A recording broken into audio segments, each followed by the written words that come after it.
Thanks for tuning in to the Vintage Cinema Review.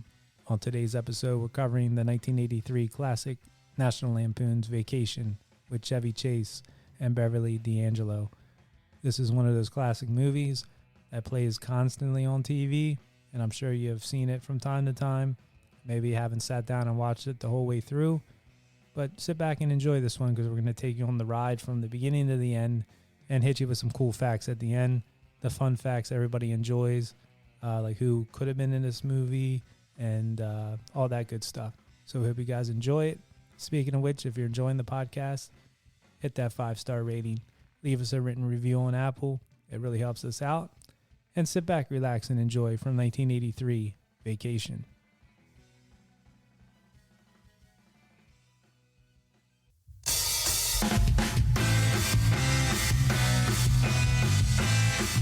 Hey, this is Matt. And this is Dave. And welcome to Vintage Cinema Review. Where every week we review some of our favorite films from the past. Hey, there ain't no late fees here.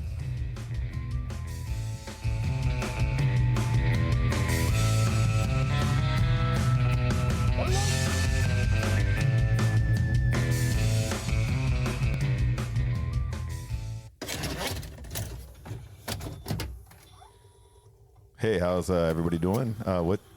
Oh, we got a movie today. Yeah, I forgot about that. Yeah, we're loading this one up. National Lampoon's Vacation. It's classic. Aren't they all? They're just classic. You know, for Christ's sake, you think as much time as I spend in this goddamn basement, I'd be able to get on the intro by now? We'll get there. Yeah, but this one, you don't even really need to load up in the V.C.R. because it's constantly on TV. Yes, you can. I think if we put the television on right now, we could probably see somewhere in the middle of this movie. If you're lucky. However, if you're a Comcast subscriber, you're going to have to pay for it. Oh, really? Oh, that's a true story.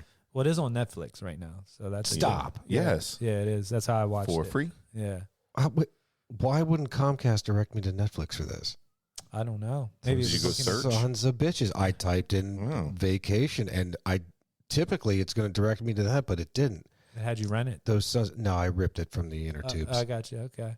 Yeah, I was going to say maybe they do that. I have my sources. You have your sources. I think it's on like Fox and TNT like every Thursday, Friday, and Saturday. Right. It's constantly on. It's probably edited. Which a quick fun fact before we get into fun facts, I think Zap was saying, which I would kind of say too, like this whole movie to watch the whole way through.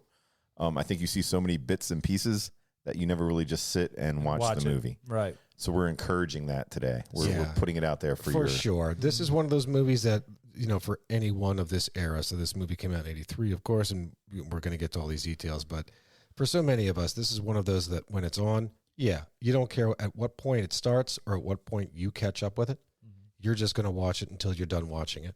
I agree. This is one, by all means, please do it from the gate, from start to finish. Watch this movie. For Christ's sake. Here in the basement, let's get our own little road trip started to Wally World. Yes, for sure. See where we go. Let's go. Real quick before we get into it, I have one question. Do you prefer this or Christmas Vacation? Christmas Vacation. Christmas Vacation. Okay, I agree. That's what I thought. Agree. I wanted to get that out of the way. But National Lampoon's 1983, rated R. Runtime on this, 98 minutes. Release date, July 29th, 1983, like we said, 1983. So it was a summer movie. Directed by Harold Ramis. Screenplay by John Hughes. Big name. God rest his soul. Yes. Life-changing man. Right. Life-changing. What, Breakfast Club, 16 Candles, that's John Hughes. Everything that had to do with our formative years, John Hughes touched. Mm-hmm. And Harold Ramis was like Ghostbusters. That's sexual assault. No touching. Harold Ramis, he was the guy in Ghostbusters, right? 100%. Yeah, okay. Him and Bill Murray, I think, were really good friends. Yeah. Yep. Based on a book. Or it wasn't a book. It was like a short story, right? Vacation 58. Actually, I wrote John that. Hughes. I wrote this story. Oh, you wrote that? 76. Let's not forget. So as this is aptly titled National Lampoon's Vacation, there was a magazine, a periodical, as it were, called National Lampoons. Like a Mad Magazine type? Like a Mad Magazine, like a Reader's Digest. Okay. Were they Harvard kids? There's a movie about that. I think National Lampoons is Harvard. I'm going to just assume you're right. Go ahead, you guys speak. Unless I know otherwise, Matt, I'm just going to assume you're right. Well, while Matt's looking that up, I'll finish here with produced by Matty Simmons. Filming began in 1982, July 5th to be exact, in Boone, Colorado. And it was around 55 days of filming. They filmed all over the place with this. So as you can see in the movie, there are different landmarks and all that. Utah, Flagstaff, Sedona, Grand Canyon, Santa Anita Racetrack, Magic Mountain in California, Southern Colorado, St. Louis, Missouri, among other places. Budget on this movie, $15 million. Box office, $61.4 million. God, Squeeze or squeeze? damn. Yeah. Juice is worth the squeeze on that one. So That's delicious juice. So if my math's right, Jesus Christ. This movie is R-rated. You know, it's not R plus Right. or X minus. Well, they swear Mhm. there's boobies. There is movies. yeah, you're right. I forgot about so that. many Yeah. teasers and spoilers Yes. already, Right. to which we will get. But if my math's right on this, 15, 61, so that more than quadrupled its money. That we right? call that a We just- 400% return. Okay. Wow. Good. So that's a lot of money. Boomtown. So I'm going to That's pass I like that. Boomtown. Boomtown. So I'm going to pass it over to Zap for the cast. Hey, thanks, man. So we have a star-studded cast and quite a lot of cast members, and away we go. We have Chevy Chase as Clark W. Griswold, Beverly D'Angelo as Ellen Griswold, Anthony Michael Hall as Russell Rusty Griswold. That would be the son of Clark and Ellen. We have Dana Barron as Audrey Griswold. That would be the daughter of Clark and Ellen, also Rusty's sister. Imogene Coca as Aunt Edna. That's Ellen's aunt. Miriam Flynn as Katherine Johnson, Ellen's cousin. Randy Quaid as Cousin Eddie Johnson. Mm-hmm. That's Miriam's wife. Of course, everybody loves Cousin Eddie. He's Right. funny. Jane Krakowski as Vicky Johnson. Now, this is one of Eddie and Catherine's daughters. Right. John P. Navin Jr. as Dale Johnson. That's Eddie and Catherine's son. Violet Ramus as Daisy Mabel Johnson. Now, this is Eddie and Catherine's daughter born without a tongue. And yes, with a name with a name like Ramus, in fact, it's Harold Ramus's daughter. Yes. Christy Brinkley as the girl in the red Ferrari. That's a Ferrari 308 GTS, by the way. Correct. With But- the license plate, love me. Love Love me. me. Yeah. So no name. Her name was No. Girl in Red Ferrari. Yep. We have Brian Doyle Murray as the camp comfort clerk. Is that- James Go. Is that Bill? Any relation to Bill Murray? Indeed, that is Okay. Bill Murray's brother. Also featured as, what's his name from Caddyshack? He ran the clubhouse. He ran the place where he. Oh, Spalding? No. what's his name's losing at the track? Oh, The the main caddy guy, the head of the Caddyshack, that guy The guys with the mustache and correct. yes. Oh man, Carl. Mm-hmm. His name was Carl. In Caddyshack. Yeah. So, Carl's been losing it to track. Carl's been losing the track again. The price of sodas went up. Yeah. That one. Yeah. Oh, then you don't get no Coke. Yeah. Meanwhile, back at the ranch, we have James Keach as the motorcycle cop, Eugene Levy as Ed the car salesman. It was great in this movie. Yeah. Fantastic in this movie. Back before he saw any gray hairs. Mm-hmm. John Candy as Russ Lasky. This is a security guard at Wally World. Mm-hmm. Frank McRae as Grover.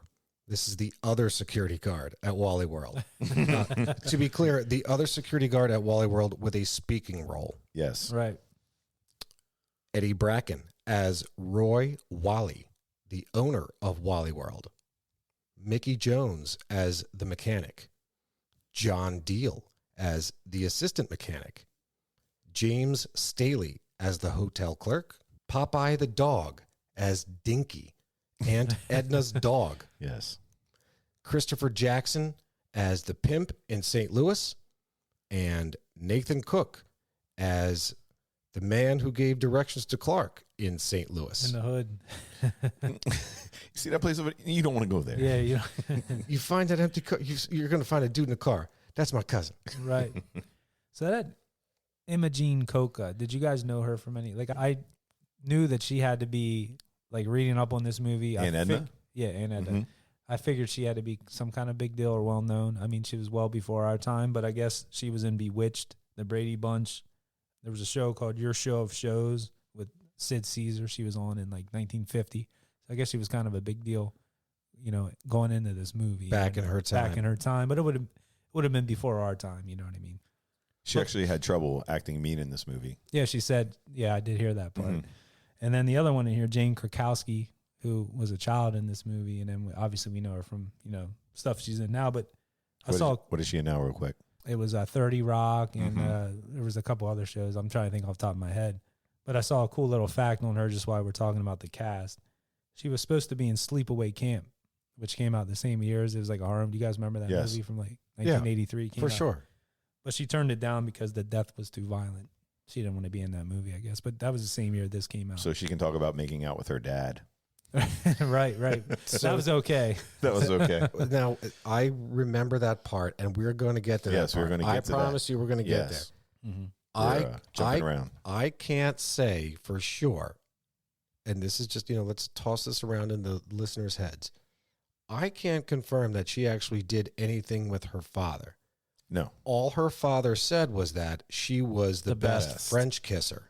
Right. That's Yes. not that does not necessarily mean that he sampled the goods. Well, she said to her cousin, we'll get to that. We'll get right, to that. right. Yeah, So yeah. much We're to jumping, come. we're jumping. So much to come. Yes. Right. But you're right. Yeah. He didn't. I mean, they just kind of insinuate that. He could have politely observed, for example, according to my mom, I was the handsomest boy in school. Right. Weren't we all? Well, Right. exactly. Yes. Yeah. That Yes. doesn't mean that, we were dating, let alone tongue kissing. Right. Woo! Kissing with tongues, Coming in hot. like the French, touching each I other's think that's what it butts. was. Wasn't it? That was called Frenching when we were growing up. Frenching. Frenching. Right. And necking. Necking was. Necking. I Good, no, never I don't- understood. yeah. I never understood Me necking. neither. No, Well, hickeys I and all get that. I've been to team building events, right? So this is corporate world type shit where you'll basically have a line of people and you'll start at one end with an orange and you have to exchange that orange down the line by virtue of grasping it with your chin Yes. as you bend your chin down closer to your chest. You're holding it there in your neck and you pass it along to the next person. Mm-hmm. Minus the orange, that in my mind is necking. Mm-hmm. Mm-hmm. So I always took necking as like kissing on the neck and stuff. again, I don't understand. Look, so if there's kissing involved, I'm going to call it kissing. Right. Yeah, you're right. Otherwise, when I hear the term necking, it's like, yeah, I'm just rubbing my neck against this woman's neck, Right. which is, I don't get that. There's no, I don't get that either. There's no arousal or intrigue or anything associated with that. Mm-mm. Matt, fun fact: the first time I played that game was at a Halloween party. I was like, "What? What are we playing again?" And I think it was with water balloons. Okay. But I kept chinning boobies. So, I didn't know, Chin and boobies. I didn't know what I was supposed to do. I was like, Huh. I guess I get it. I don't know. So Matt, Yeah. you got a synapsis. Yes, I do. I have these synapses. It's not brief by any means. These synapses on the back have been long. Well, it and depends fun. on the movie, I guess. True. Yeah. I think the better the movie, the more they write about it. Right. Well, have a good laugh. I did. I like talking. Have a good laugh. Look, this looks like an L. I like talking. Yes. Is that written on there? Look, I looked at it real quick. I was like, I like talk. Have a good laugh. We just did. I liked taking this vacation. Gene Siskel, Chicago Tribune. Welcome to National Lampoon's Vacation. Clark Griswold, Chase, and his wife, Ellen, Beverly D'Angelo, have planned all year for a great summer vacation. From their suburban Chicago home across America to the wonders of Disneyland-like Wally World in California, by the time the Griswolds, including son Rusty, Saturday Night Live, and Out of Bounds star Anthony Michael Hall, and daughter Audrey, Dana Barron, get to Wally World, where their surprise awaits them, they need a long rest from their recreation. But for viewers that accompany them, National Lampoon's Vacation, called Fast, Funny Satire by the New York Times, Ian Maslin, is a jolly jaunt. That is a long synopsis Yeah. of this movie. It's a good one, though. More recreation than recreation. Oh, where did I say recreation? It's all right. Where did I say that? When you said recreation, Recreation. I don't care. That was a good synopsis. Not brief. Not brief, but like you said, some movies, for some reason, some movies are about 8 words, and then some are like that. You know what I mean? I So enjoy it just have a depends. good laugh. Right. I like talking. I like talking on man. this vacation. Yeah, I that like was a good one. talking Yes. on this vacation. All right. Hey, so where are we going now? I don't know. I'm one to think that the longer the synopsis, the better the movie. Mm-hmm. Yeah, Not- you're right. Yeah, Not unlike the darker the berry, the sweeter the juice. right. I've heard that too. Mm. So, That's all alleged, by the way. right. Allegedly. Allegedly. Darker. There's What did we learn in the last one? there's alleged versus claimed. claimed. Yeah. And somewhere in the middle, the truth lies. So Zap, why don't you take us through? You got some notes there on the. Why don't you take the listener here? We're hoping that you've seen this movie, correct? I would say this is one that you should Again, see. back to Zap mentioning earlier, there's bits and pieces. Like there was whole parts of this movie that I forgot. Right. Like the whole country town thing. Concur. But most people, you could put it together. You probably saw it in bits and pieces. You should be able to put it together. But like you said, What and if I got to what admit, if they can't? I sat down and watched this years ago all the way through. But it's, it's one that, like you said, from time to time, you'll catch wherever it's at halfway through and just start watching it. But going back real quick, growing up, I remember sitting around with my dad watching Christmas Vacation more than National Lampoon's Vacation. Let's call it right now. So my plan is to do a Christmas movie For December. for December. For damn sure. I say we pick maybe one. Okay. And I mean, would that be? I think we all kind of three in unison said that we like that one the best. Would that be one you'd be interested in doing for? So if you're saying in comparison, and I think the question earlier was Vacation or Christmas Vacation. For damn sure, I'll take Christmas Vacation over Vacation. Maybe Die Hard.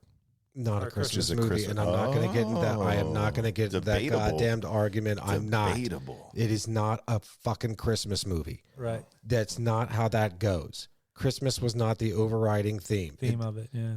It happened during Christmas. This, sure.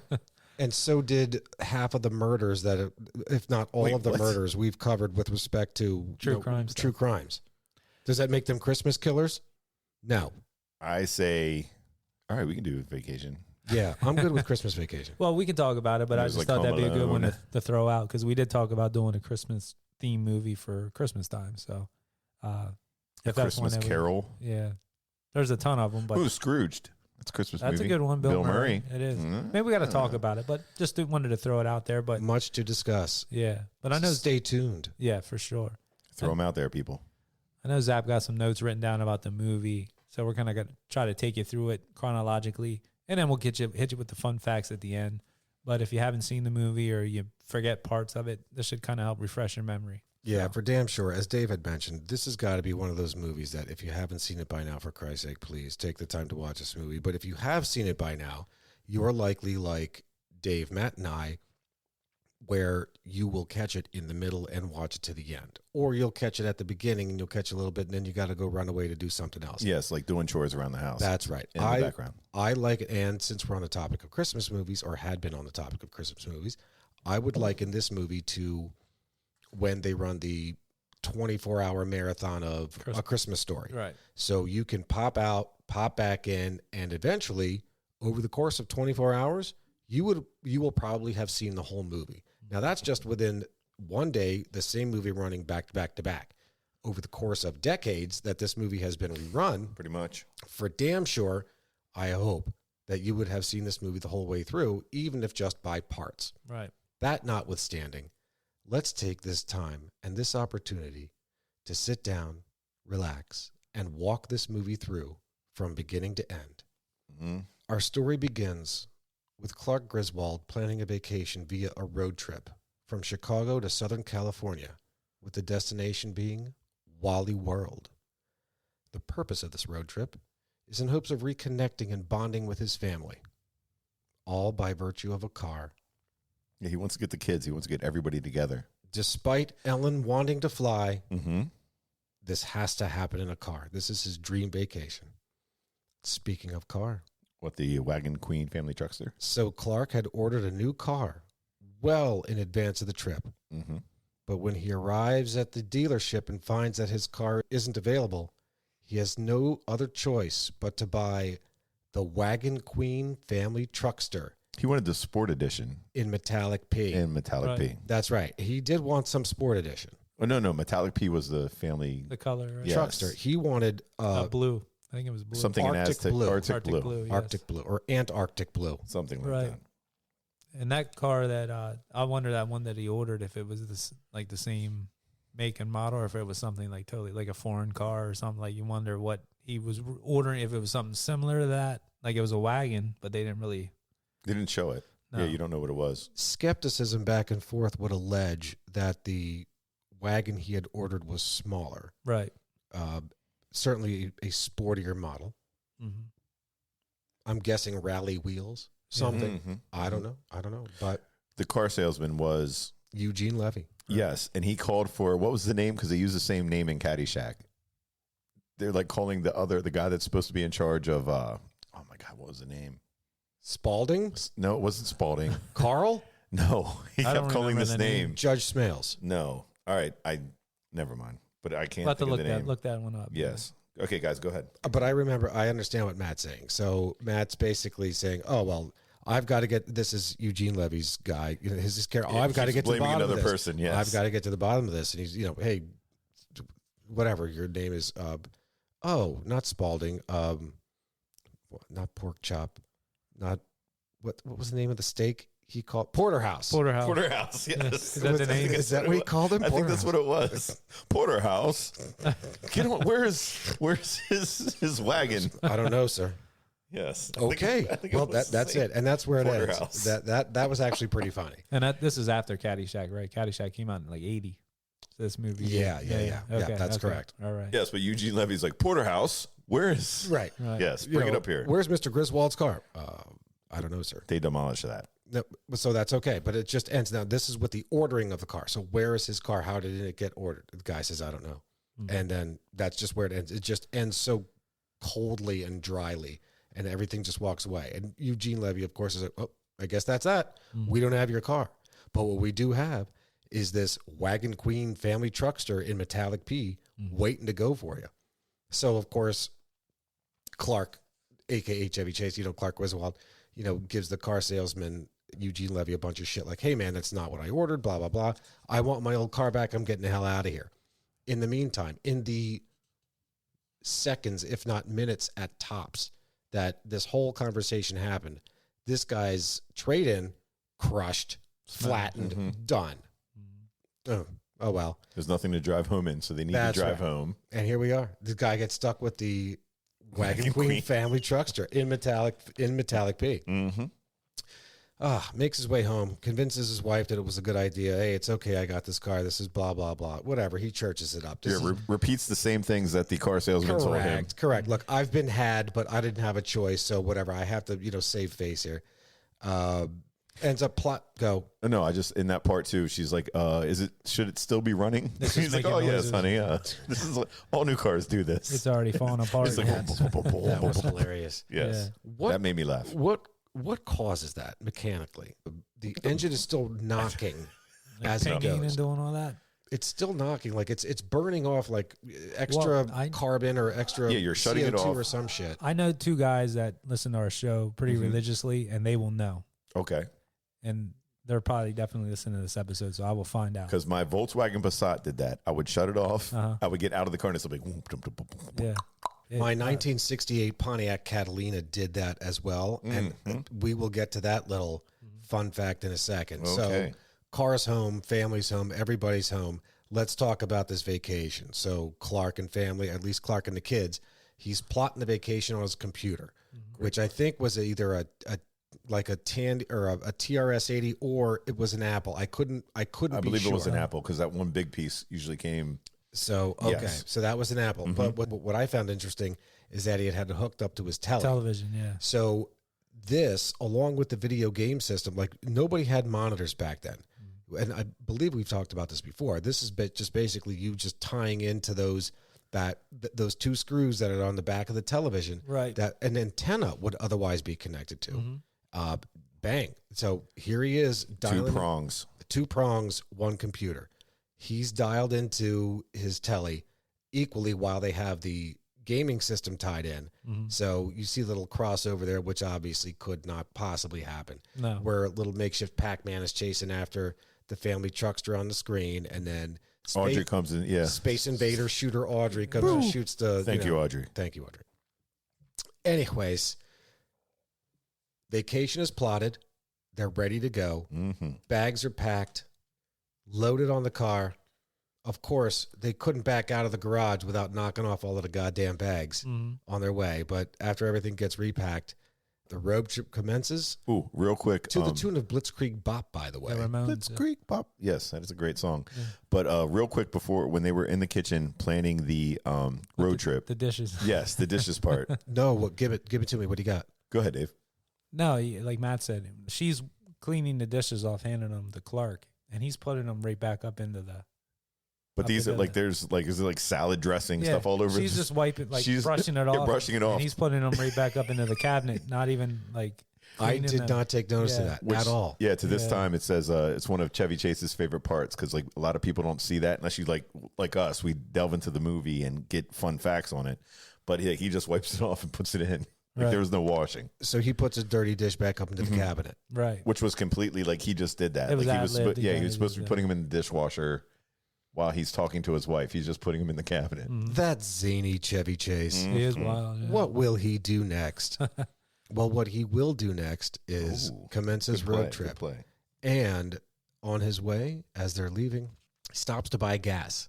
So this happened to me. I can live this and experience this. I'm sorry. I can talk about this as I have experienced this. Stops to get gas, and he can't find the goddamn gas tank. Where the hell is that? Oh, yeah. Where's the gas tank? Where's the gas tank? So as he's looking to find the gas tank, he looks over to his left and he sees a woman and her kid outside of an AMC Eagle. Yeah. This woman folds down her license plate, and lo and behold, there is the gas tank. So in my first car, 1968 Pontiac Catalina, 4-door big ass sedan. I remember the first time I was driving that around and I needed to put gas in it, and I could not find the goddamn gas tank. Like, I could not find it. I'm searching all around the car. I ended up having to go in and ask the attendant, hey man, can you help me find this? I don't know where this thing is. Lo and behold, in fact, it was behind the plate. The license plate. Wow. That was a funny part in this movie. I actually have a picture of it. Chevy Chase, when he went and he threw the back of his license plate, and it almost hit the girl there. The girl there in the head. It wasn't planned, yeah. And then he makes a face like, "Oh shit," because he looked at the director and he was like, "I almost just hit this person." Sorry about that. Yeah. And he was like, "Eh," but they left it in there. Yeah, so that was all no harm. Yeah. No harm. Yeah, you might as well leave it in. Yeah, it was a great part. It's a close call and an awesome call. And one thing I like to reference is his sport net. He has that Lacoste. They're always wearing a Lacoste, eyes out Lacoste shirt and the matching Converse belt. Yeah, it's funny how like styles come back. Like that's like some of the stuff he wore in this. Like you could wear that today and it would look, perfectly acceptable. You know what I mean? But if 20 years ago you'd been like, that shirt's too tight, whatever. But which is what I grew up like watching my dad wear. Like that was like a sport of my dad. This doesn't say anything to the light sky blue suit he wore to the car dealer when he went to pick up when he went up to pick up the truckster. Oh yeah. Like, I see that suit and I'm thinking, Jesus Christ, like, are you in some kind of shitty 70s wedding? Like, where is your fluffed ruffled shirt? Like, no, he wore that to work, man. Bad color. Coming straight from work. Yeah. Different era, not the way I came up. Right. All right. Now with the gassed up vehicle, and he's now done with fixing the license plate, as he says to Ellen. They're on their way, and they're driving out of Chicago. First stop, St. Louis, Missouri. Now, I'll be long, long dead in a cold, cold grave before I recognize Missouri. But that aside, on his way in, he takes a wrong exit into a bad part of town. Speaking with the family, dude, this is so great. So Clark, are you sure this is the right exit? Yeah. I don't know, honey. It all comes out the same. Yeah, we'll get there. We'll get there. So he goes into this bad part of town, whatever, rolls the windows up as they're driving through, stops to ask directions. Now here he meets the St. Louis pimp, as played by Christopher Jackson. Asks this dude for directions. Immediate response, "Fuck yo mama." Okay. Yeah. Okay. Gets back into his car, just drives away, and he comes to a different group of fellows. And here's where he runs into the man who ends up giving him directions, as played by Nathan Cook. While getting these directions, his hubcaps are stolen and his car is graffitied. This is all while he's having a conversation with a dude. Yeah. So there's this team of dudes like it's like they're at a NASCAR pit stop. And what are hubcaps worth? That's what I was wondering. They had like the king sign on them. Yeah. Like they were pretty sweet. But still, like I was just thinking, like, what's the value? And I don't know. I guess they're worth something. So there's metal associated with that. Yeah, I mean, true. even if it's aluminum, they could melt them down and get something. True. I mean, think about how many aluminum cans it would take. This is back when they were actually aluminum versus tin or whatever. Yeah, I guess that makes sense. Do you guys know what was written on the side of the car? Is it donkey lips? Honky lips. Honky lips. On the Okay. side of the car. I rewound so many scenes to try and figure out what that was. Yeah. And I thought it was donkey lips, but in fact it was honky lips. Yeah, and that stayed there for. Yes, the whole Yeah. trip. Fantastic. Yeah. Honky lips. Yeah. Honky lips. I'm gonna call every white person I see going forward honky lips. So, all right, they've got the directions, or what they think are directions. They're on their way out of St. Louis. Of course, it's been a long day from Chicago to St. Louis. It's dark out, long drive. Everybody's sleeping in the car, and not long after, Clark falls asleep in the car. So this guy's falling asleep at the wheel. And if you watch this scene, it's classic, simple comedy. A car in motion, and the camera pans across 4 people sleeping in the car, including the driver. Just because it shows the kids. Absolutely. And then his wife. Yep. And then he's just, And then which has been done in many movies. Was that the scene? Was that right before that where her head got pinned under, or did that happen? Remember under the Oh, and the kids. he had the steering wheel, and he was like, Yes. So Okay. I'm sorry to answer the question. That scene with her head getting pinned under happened before He fell everybody asleep. Before everybody fell asleep. okay, yeah. I wasn't sure if that was the same or later on, because like But he was like, remember what happened when we were driving? And I Yeah. asked, I forget what the car It was. was great when the kids They sneak Yeah. their heads And over they're and then looking they over. sneak back. Yeah, like, right, Mom, what are you doing? They knew what was happening. right, They're no fools. She's like, Clark, my head's stuck. yeah, Yeah. Oh, sorry, I couldn't fix the steering wheel. right. So after everybody falling asleep, including the driver, Mm-hmm. the car careens and swerves and skids and jumps and does everything. And finally, after everybody wakes up in a panic, they end up skidding and turning and making their way into their first hotel. Like perfectly, just right Yeah. into the parking lot. Yeah. Right into the Done. spot. Yeah. Right into the spot. And it sounded just like that. Mhm. I tried. So they made their way to the first hotel. Not long after, we see our first of what will end up being 2 boob shots of Beverly D'Angelo. Mm-hmm. First one is while she's in the shower. Singing away. And he comes with the Psycho Yeah, theme. That's right. Yes. Right. He's sneaking in. He's like, like that, correct? yeah. Yes. Can I wash your back? Yeah. How about your front? All that, yeah. No, she's like, yeah. Chevy Chase is like, can I wash your back? She's like, no. He's like, how about your front? Yeah. Which How about you humor. watch your front? Yes. Yes. So not long after that scene, again, so everybody's just unwinding, getting ready for bed first night. I loved that that Clark and Ellen were in a room with a vibrating bed yes. with quarters. Now, I have been to a hotel where that existed. I've never seen one of those. Yeah, actually, you may have if you paid close attention.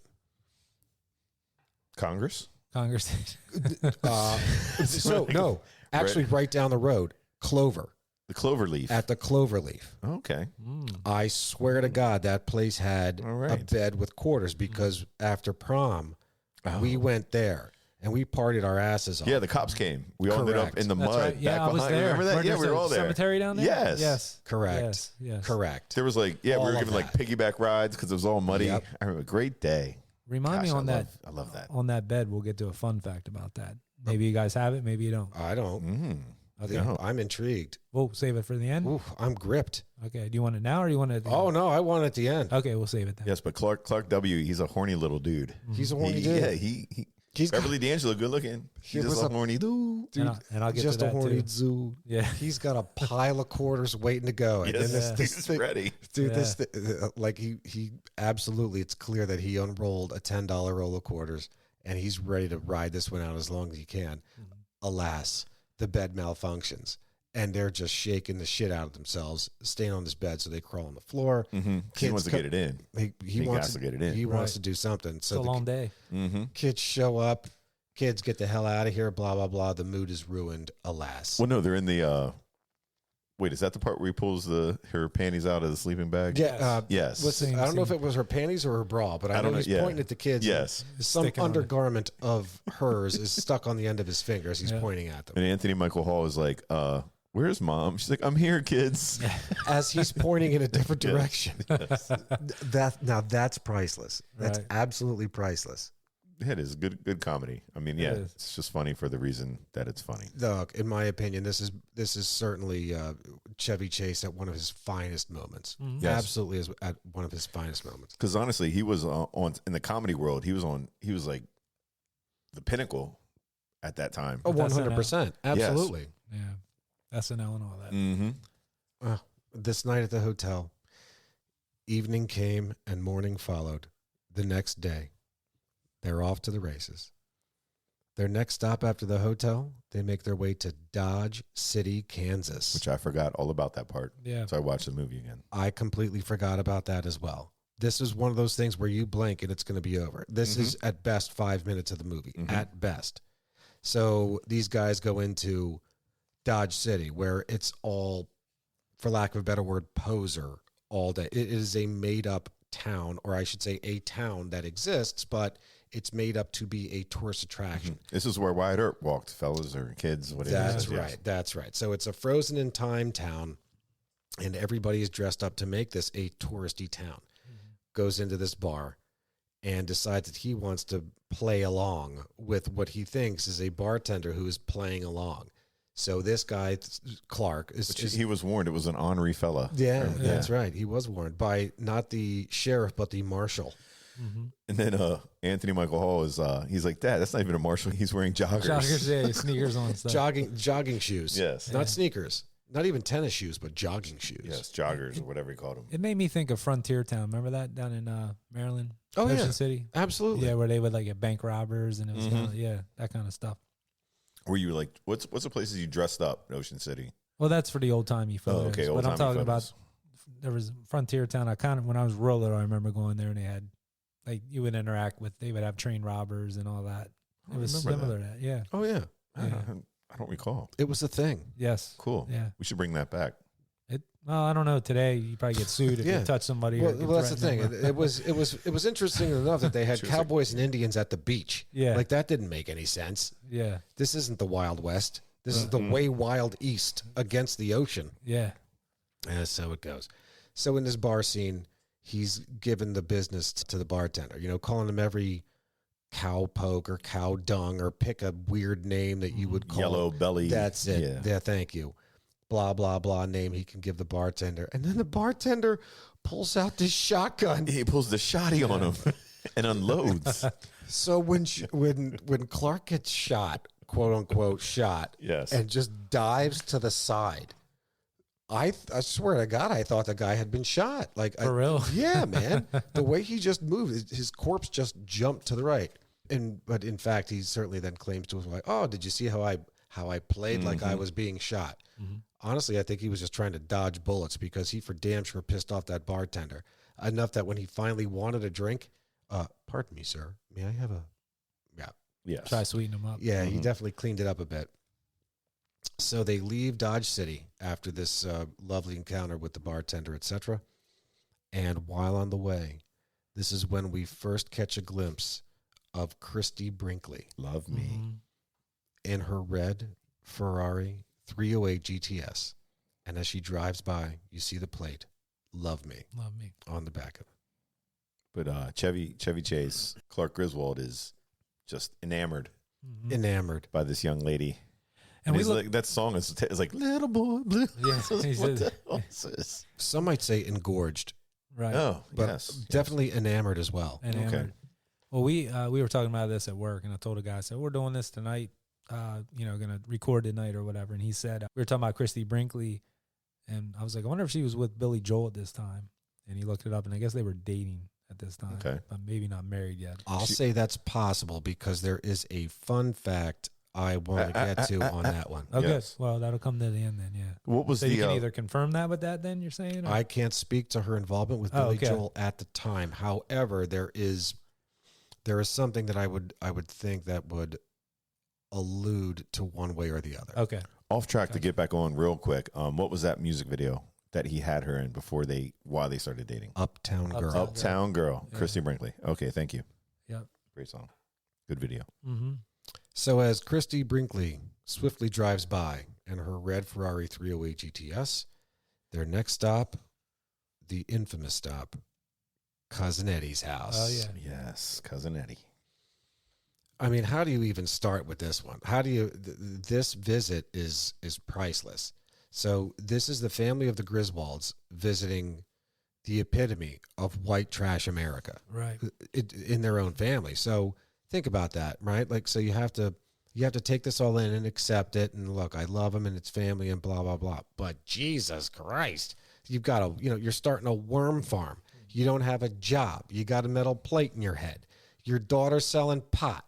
Your son's got a big stack of Nudie porns, or what do you call of porno mags, Yeah. which were named I didn't catch that. Start, But the porno mags? the name of the porno mag. what's it start with?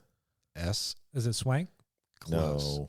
It's actually 2 words. Yes, it is too. Swing shift. Swing shift. That's funny. So this guy's got. So this guy's. So the daughter got weed. He got swing shift. The daughter selling. So there's 2 instances. So And a baby and a kid with no tongue. that's true. All right. That's true. So I guess I want to go on 2 things really quickly. So first, the boys. So Dale is talking with Rusty, and Rusty's asking him if he has this video game, that video game. So Rusty actually says to him, "Hey man, do you have Pac-Man? Nope. Yeah, this part. Do you have Pitfall. Or Pitfall or whatever? Nope. Do you have Asteroids? No, I don't have Asteroids, but my dad does. Does, You yeah. can't sit down and do this, that, and the other thing. So he ends up saying, what do you have?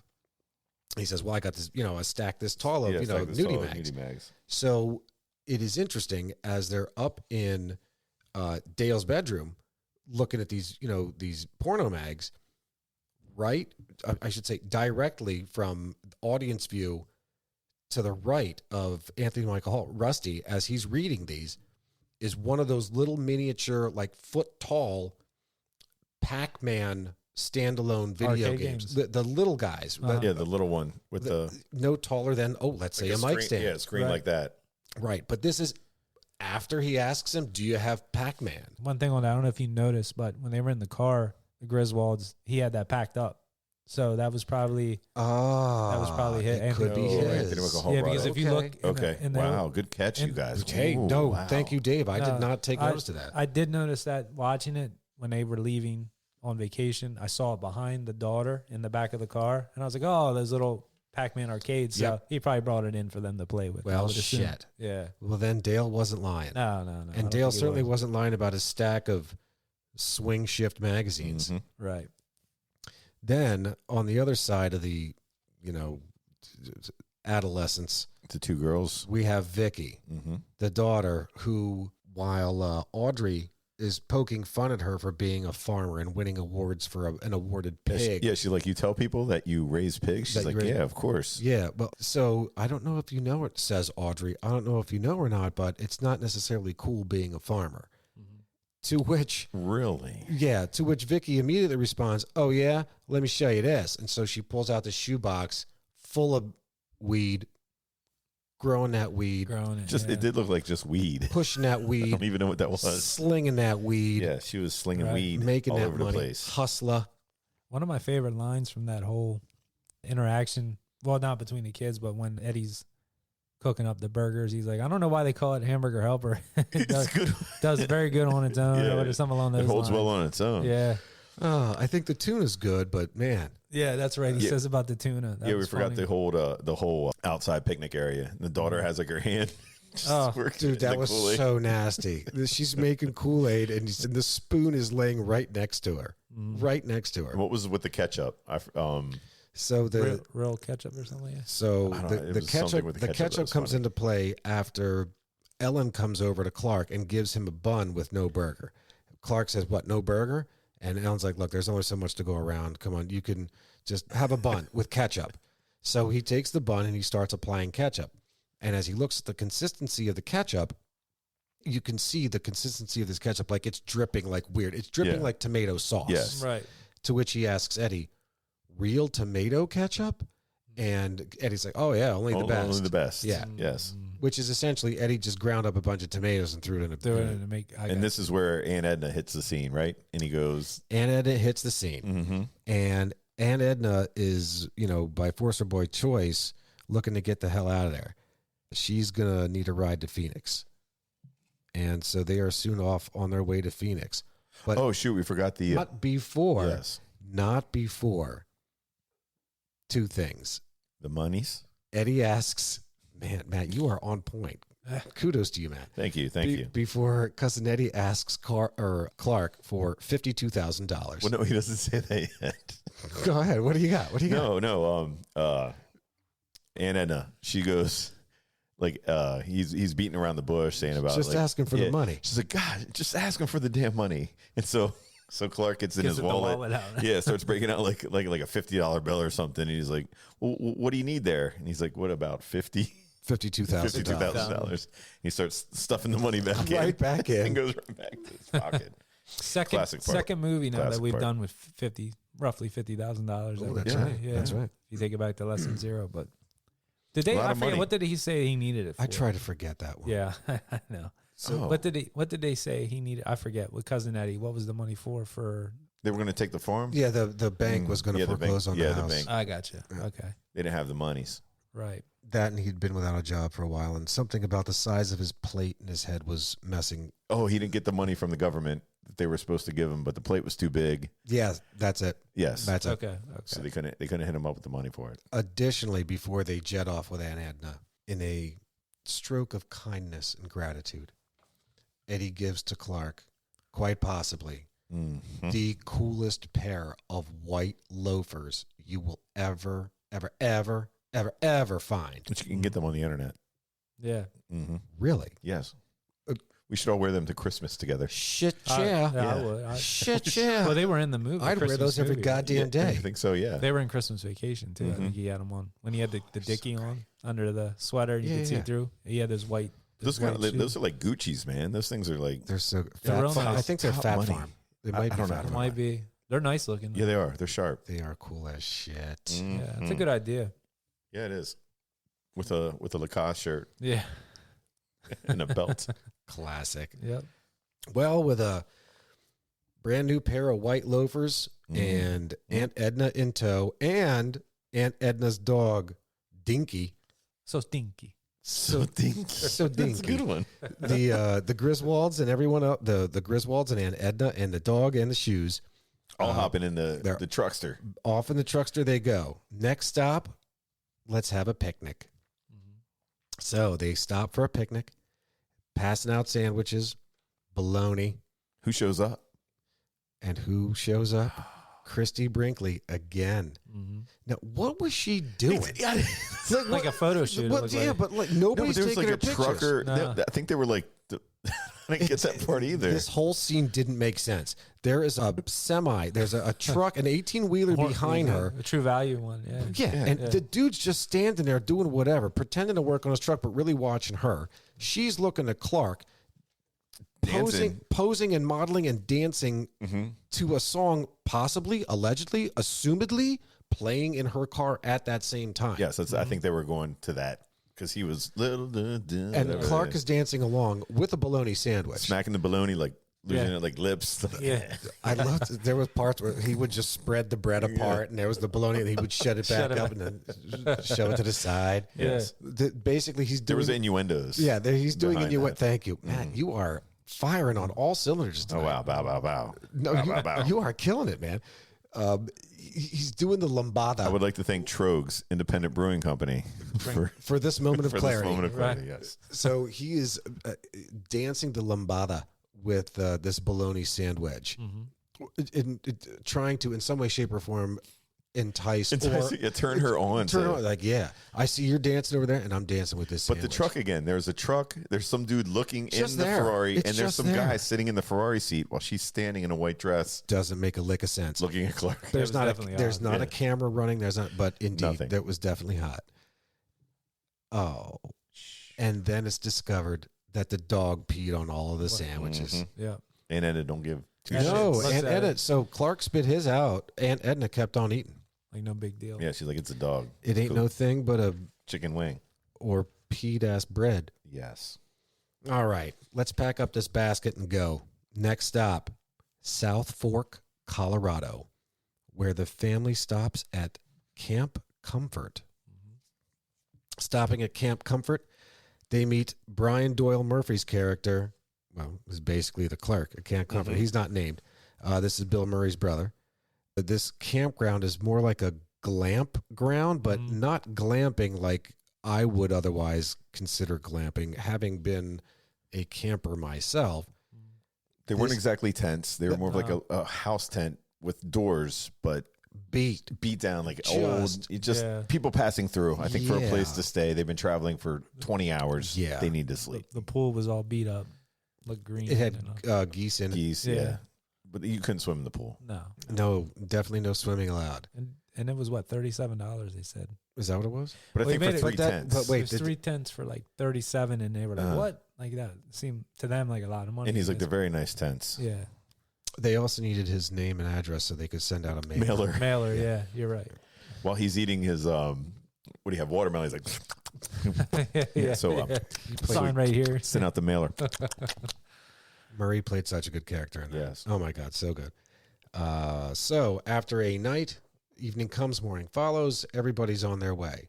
As Clark is packing up the car, everybody's making their way to the car. Everybody's antsy the pantsy to make their way the hell out of there. Old Dinky gets tied to the bumper, so Dinky isn't biting Clark anymore, and Clark can finish packing up. He forgot about. You were going to say something? What did I miss? I wanted, before I forget, when you're talking about loading and unloading this car, there's one thing that I noticed that I thought was The golf ridiculous. clubs? The golf clubs. Like, why does this guy have golf clubs and he's taking them on and off? Like he's going. He thinks Right. it's like a resort. I think he was trying to be What? like, oh, I can get some. Yeah, when's he have 9 time to holes golf? in. Yeah, he's gonna get any golf in at all. No, I think. Yeah, I was thinking about that when I was watching it. I thought they were making it seem like he was staying at some sort of resort. Like he thought it was some high end because he spent the $36. And I think Clark was like, "There got to be something else here. They got a pool, Yeah. which he didn't see yet." He's like, "Maybe they got like a golf course I could play." Yeah, I he's just thought walking it was with funny It to was see good. the It was golf good. clubs up there. I saw that and immediately thought that was just simply a homage to Caddyshack. Oh, okay. And Yeah, I just good. left it at that. I Yeah, didn't think good. deeply into it at all because I'm thinking in my mind the whole time, this guy's focus, he is laser focused on making sure that this is a damn good vacation with his Right. family. Mhm. Whereas, golf clubs, what the hell does this guy have to do with golf? He's here with his family. Right. I just thought of a throwback to Caddyshack. I didn't even think about that. I mean, that totally makes Sense. Yeah, it probably is, like you said. I thought he was like thinking he was at some sort of high end resort. So he's Yeah. like, got my clubs, going swimming. Then like he's at some sort of beach club. My whole thought was like going on a family vacation. I don't have time to golf. Like they'd be like, when are you gonna go play 9 or 18 holes of golf? Like Yeah. we got stuff to do. Vacation. You know what I mean? But Yeah. I just thought that was funny when you're talking about the car and the luggage, what that was doing there. But I'm glad you said that. I didn't It's even think about Caddyshack. Hey, man, different strokes, different folks. You're Right. going to see a scene and interpret it differently from someone else. So, dog's biting his ankle. Dog won't leave him alone. Clark wants to pack up and get the hell out of there. Look, dog, I'm tying Yep. tying you to this bumper while I pack everything up and everybody up. All right, off and away we go. Next stop, traffic stop. An unexpected traffic stop as pulled over by the cop. Oh, God. The cop comes up to Clark. Clark doesn't know what the hell he did, right? So cop pulls him over. Was I speeding? Was I doing this, that, and the other thing? Oh, they had heard some knocking or some rattling on their way. For sure. Cop points out that, hey, man, let's take a look at the back of your bumper here. There's a leash. There's a collar. But there No ain't no dog. goddamn No dog. dog here. These two have this crime. The cop is obviously, sympathetic. They have this, this come to Jesus moment where they're talking about Oh, this dog's gone. Oh, this is, of course, do you know what the crime is for, animal cruelty? Well, I don't know either, but I'm sure it's pretty stiff. Yeah. Yeah. You don't even know what it is. Right. So again, these two were talking together, crying, talking about blah, blah, blah dogs and dead dogs. And oh my gosh, maybe it's a better place. And that scene was completely impromptu. Correct. Yes. Correct. I don't know if that's a fun fact yet, or we can just throw it out there. It was, no, that was completely improvised. Oh, really? It was Yeah, completely there was improvised. nothing written, and they were trying. Like if you watch the movie and look, they're trying to hold back laughter through a lot of points. I did hear that about Chevy Chase, that he was trying not to laugh during that, but I didn't know it was improvised. Yes. It's pretty cool. Yet the best part I found was when they're standing there talking, and then the silence happens, and they're just sitting there pondering, and Chevy just ghosts back into the car and just drives. Okay, thanks, officer. Yeah, I'm out all right, here. good talk. I'll see you later. I'll go pick up the carcass a few miles back. That's right. And then that's where Aunt Edna realizes What happened? that So Dinky is dead. Yeah, so dinky. So dinky. So, Dinky. now they're on their way. Next stop, somewhere in Arizona, which isn't really a stop. So as they're driving, Clark and Ellen are arguing. Clark misses the road closed sign Didn't see it. as he passes right by. Not long after, they jump the old truckster 50 yards off of the road into the desert. 50 feet. 50 yards? 50 yards it was. Was it 50 yards? Yeah. Wow. 50 yards. That's what his son said. Dad, Yeah. I think you jumped that 50 yards. Yeah, but they said, I don't know, I read something that said it was 50 feet. He said 50 yards, but there was a bet Oh, okay. to see if they could, because 50 yards to 50 feet, That's a big difference. a little bit. 3 times. Yeah. Yes. It's either 50 feet or 150 feet. So, yeah, so the stuntman actually jumped it 50 feet on a bet behind the scene. But in the movie, they state yards. 50 Yeah. yards, correct. Yeah. Yeah, that's in the actual dialogue, that's what it says. Yeah. Yes, that's what Rusty says. Going by the dialogue, then, 50 yards. Mm-hmm. But in reality, let's pretend it's 50 feet. 50 feet, yeah. And look, not for nothing, at this podcast, everybody's right. Right. That's still a long distance. Either To way, jump the truckster. it's Yeah. a long Wow. distance to ultimately trash the truckster. So all 4 wheels are blown. I should say all 4 tires are blown. That cheap ass airbag going off again. Yeah, it was just a trash bag. Which was just a trash bag. Look, honey, an airbag. Yeah. They didn't even have airbags back then in those I cars. think they not I in don't something know. like that, but I Well, think so the airbags fact- existed. The fact that he mentioned it, something had to Yes. exist. Like Right. the fact that Chevy Chase in the beginning mentioned, "Oh, look, an airbag," when it was parked at his house, and it went off randomly. So they certainly had to exist, but I can't for the life of me think that was commonplace. Speaking of which, the car next to the wagon at their house was one of our beloved Volvo. Volvo. It was a sedans. Volvo. Yep, Thought of there you they are. immediately. Yeah, I love those Volvos. Thought of you Yeah, immediately. they should have drove that cross country. I They didn't get are- that. Why do they have to buy? They It's the are same room. foxy and boxy. Yeah. So, not for nothing. I'm going to go for it. Okay. So you have mentioned your affinity for station wagons. Love wagons. So a buddy of mine, now dead, Mm-hmm. also loved station wagons. And his reason was because, so he was a gearhead and he loved like 50s, like mid to late 50s automobiles, but he equally loved Euro and new wagons because they were all sleepers. Right. They're sneaky. Yeah. So you pull Not up stinky. not So stinky. dinky. So dinky. You pull up next to some dude. Let's pretend that you're the guy with the wagon, or you're the guy with, quite the contrary. You're the guy that pulls up to the stoplight, and you've got your Mustang or your Camaro, Like a big or race. pick a whatever car, and you look over at some dude that he's driving a wagon, and you're thinking, man, this guy's an asshole. whatever. Turbocharged. So wagons are sneaky sleepers, man. There are some Audi wagons out there that will blow your mind. Oh, yeah. I've seen The Audi S series wagons are very YouTube Big videos V8s. of there's a Cadillac CTS V wagon, I Yes. think, that's out there that is mind fucking blowing fast, like ridiculous, like it's racing a Lambo down a runway, and keeping up, if not beating it. Like it's unbelievable what this thing can do. So I say all of that because I saw the wagon and I saw the Volvo at the same time, which reminded me not only does Dave like Volvos, but Dave also likes wagons. I love those wagons. Euro wagon. They call them what, estate wagons or something like that over in Europe. I think they're called. They have different names. State wagons. I don't know. I watch a show called Wheeler Dealers. Okay. It's on like, and these guys go. They'll fix up old. They're over in England. They do it. Well, they did one over in the States, but I think they call them estate. Like an estate wagon or whatever. Sure. But I like those. Yeah, you're right. You get these wagons sometimes. You don't know what's under the hood. Correct. They move, And the guy driving that wagon just completely blew your doors off. Mm-hmm. So lesson learned to anyone out there: don't sleep on them. Don't sleep on them, and don't underestimate the wagon. One other fun fact. I know. Like we'll do these at the end, but we probably won't get to this one. But wagon sales went down after this movie. Really? Yeah, because they said this movie actually had an effect. They made wagons seem like shitty cars and like people don't want to buy them. Yeah, so they're trying to correlate. As soon as this movie came out, shortly after that, numbers dropped way off. That's wild. Yeah, so I wouldn't have known that. Yeah, absolutely wouldn't have known that. Oh, there you go. Well, the family truckster, which in no way, shape, or form was an engineering marvel, nor was it speedy off the gate. Car is now in a shambles.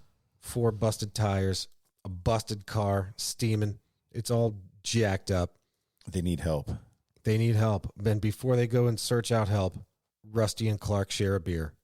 Where Clark drinks a sip, it's, oh man, when I was a kid, one thing I remember, I got to share a beer with my dad. That was, that was a really, touching moment. It just brought us together.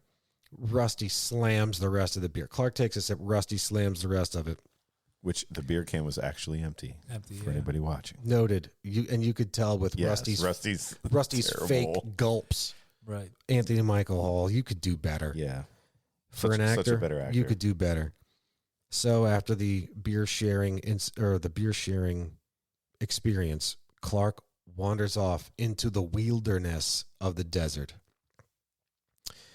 It's a tough journey. It gets hot out there. Yeah. So hot that he takes his shirt off. So hot that he's taking his shoes. So hot that he takes around his head. So hot that he takes his watch off. Yeah. It's hot.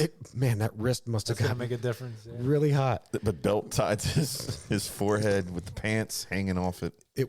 Clark is hot. It was hot out there. Fortunately, Clark makes his way to a service station. And at the service station, he is greeted by his family, who is sitting there frantically making phone calls, looking for Clark. The family was actually found. The family was actually found by 2 Indians that were on horseback who had seen Clark earlier wandering alone and said, desert. "What an asshole!" Right. What an asshole. So they take they end up finding his family, take him to the service station. This is the same service station that is, of course, working on his automobile. So after the work is done on his automobile and he's ready to go, he asks, the mechanic, how much? Mechanic responds, how much do you got? How much you got? Yep. Back and forth. 5 Hondo. The guy takes him for all he's worth, all the money in his wallet, and it was funny. Of course, $500 or something. I think. Yeah, it's funny. Clark says, "Hey man, look, I'm going to report you to the local sheriff." Of course, the mechanic is laughing. He is the local sheriff. He Yeah. shows the badge, which is funny part. And those wheels were wobbling, man. When he Oh my god! I don't know how they made it. Yeah. Well, funny thing is, they later on then they're back to normal. Yeah, they're back to normal. It's a movie. They remixed the remix. They did. Yeah. It went back to normal. All right. You fixed them. Now with the car barely functioning, but still, in motion. Where are we heading? Grand Canyon. Now, of course, Clark just liquidated all of his cash, paying this, shyster of a mechanic. He's got no cash. He had also reported Ellen's credit cards lost and stolen. Because they flew off. Yeah, we didn't mention that. They flew off the the truckster. She lost her bag. She lost her bag off with a truckster. So as he's attempting to check into a hotel, of course, the clerk at the desk is like, "Look, man, I'm not going to let you in, and you can't." Credit card was declined. Your credit card was declined, and I'm not going to accept a check from you without a credit card. So look, you're in a doozy of a pickle here. Shit out of luck. You got nothing. You want to write a check? It's not going to clear for 10 days. Dude, 10 business days. This was back 1980, what? 83. 83. Ooh. Damn. Like nowadays, 2 2 seconds. Instantaneous. Yeah. Yeah. To send money like that. Well, no. I'm thinking of like waiting on a check to clear. I'm thinking like 2 days is the max now. 2 Right. days for a check to But clear. is a check even Yeah. like people don't really write checks too often. People definitely write checks. Yeah, but not too often. Like I guess if that's the only thing he had. Well, you To can be- even and do. I see what you're saying. Yeah. Yes, there are certainly other mechanisms in place Yeah, we that grab people like use. yes, something else. Yes, for sure. But checks still do happen. Yes. But they have been shortened at least now to 2 days. Okay. Right. And now you can wire. Good job. Could wire money back Proud then of too you. if you had to. They would have that back end. Western Sure, Union or all that stuff. absolutely, Mhm. absolutely. They didn't Western think of Union that, though. existed. No. But now No. you can do an instant transfer too. You can Mhm. Venmo. Yeah, there's so many different things. You know what I mean? Yeah. Like we're in a totally different time. Totally different time. Right. Well, frustrated as Clark is, the clerk walks away, basically like, "Look, man, you're fucked. I'm not going to do any business with you. Get away." So Some the clerk, Robins. the clerk walks away. Mhm. Clark is pissed. He just slams his Slams- hand on the cash register, Fonzie. which mysteriously and magically opens. Like Now, Fonzie. Yeah. correct, Yeah. correct. He pulled a Fonzie on the Hey. Then, pulls yeah. a Fonzie on the cash register. Cash Clark register takes opens. that cash, and runs. Note, he took the cash, but he left the check. Yep. Yes. The- Well, he wants him to cash it then in 10 days. Yeah. So it's even Stevens. Fair. I guess that's fair. He didn't want to get the busted. So if guess they it's- said you it's- stole the money, he said no, I didn't. I left I him a left the check. Yeah. He's trying to cover up. Yeah. He's an honest guy. Honest. They guy, don't yeah. mention it anymore in the movie, so don't worry about it. Right. Everything's fine. All right. Well, they get the cash out of the register. Clark leaves the check, and they hightail it the hell out of there. Right. They get the hell out of there. Quick second in front of the second or two as he's bobbing up and down. Okay, good talk. Good look at the Yeah, Grand go look at the Canyon. Grand Let's Canyon. go. Let's Honey, go. see it, and then we're out. Let's go. So, back in the car, they're on their way to drop off Edna in Phoenix. That's their destination. Let's get to Mhm. Phoenix. Let's drop her off. Sigh. Alas. On their way to Phoenix, they find that Edna has died. That's the way. She is dead. She is dead while sitting in between Audrey and Rusty in the They back bounce seat. back I and hate forth. to keep bringing up our last movie, but just like Less Than Zero. Mm-hmm. Oh, drawing so Dead in many the Middle. parallels. indeed. That's right. Yeah. Just like, Like Robert Downey. Robert Downey Jr. Just sitting there dead, Yep. back Dead. and forth. But they're on their way on a trip though. What to do? What to do? Well, she was destined to make her way to her nephew Normie, or possibly her son. Her son. It was her son. Normie for fun. Right. Well, no, they didn't want to sit with her dead in the car, so they strapped her to the roof There's and that. headed over to Oh, Normie. Jesus Christ! And I Matt, like- you're right. I missed that. That's right. And I like the one line the daughter says, "Oh, she breathed on me." The dead person the dead person breathed. breathed on Yeah. me. It's like, it's just funny. I don't know. Like the dead person didn't breathe on you, Audrey. Yeah. Very, very astute, Matt. So, you are right. So strapped to the roof. nobody wants to sit with the dead woman. So No. they strap her to the roof, wrapped in whatever plastic blanket, Right. and she's just sitting upright. Probably that Mhm. airbag. Probably wrapped her in Maybe that something. airbag. Ooh, Yeah. good call. So on the roof, rainstorm, Arizona, drop her ass off. At Normie's, Mm-hmm. but after they drop her off into a lawn chair under an umbrella, and Clark gives a fantastic Oh, I loved eulogy. it. Yes. Fantastic eulogy. Every religion covered. and national anthem. National anthem. So Clark's eulogy. Amazing. All right. Next up, the infamous hotel. Uh-oh. And you'll find out what makes it so infamous. But on the way to the hotel, It's much like El Guapo, Mm-hmm. but it's a hotel. that means the WAPO. On the way to the hotel, the whole family's having an argument driving through town. Family's like, look, man, let's call this quits. Look, we gave it our best shot, the old college try, as it were. Everyone wants to call it quits and go home. Except Clark. Except Clark. He's like, fuck that. Right. Come on, man. This is going to be happy. This is going to be great. Something we had seen of course, in Christmas Vacation. Mm-hmm. Everybody's just ready to call it quits, but nope. This guy has confidence.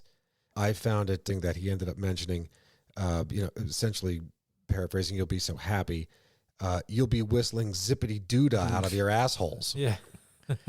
So Such a good dad. So zippity doodah, fun fact, Yeah. that's a song from a Disney movie from 1949 called Song of the South, or 1946, 46 or 49, called Song of the South. You won't see that movie. No. No. Disney banned the shit out of their own movie. Oh, Yes. really? They will not. You'll never see that Never on see it. Disney Plus. You'll never, ever, ever, ever, ever see that broadcast by Disney again. It's highly controversial. Oh, okay. In today's day and age, what it does is it portrays blacks or African Americans in a slavery or just post-slavery In the livelihood South. Yes. in the South.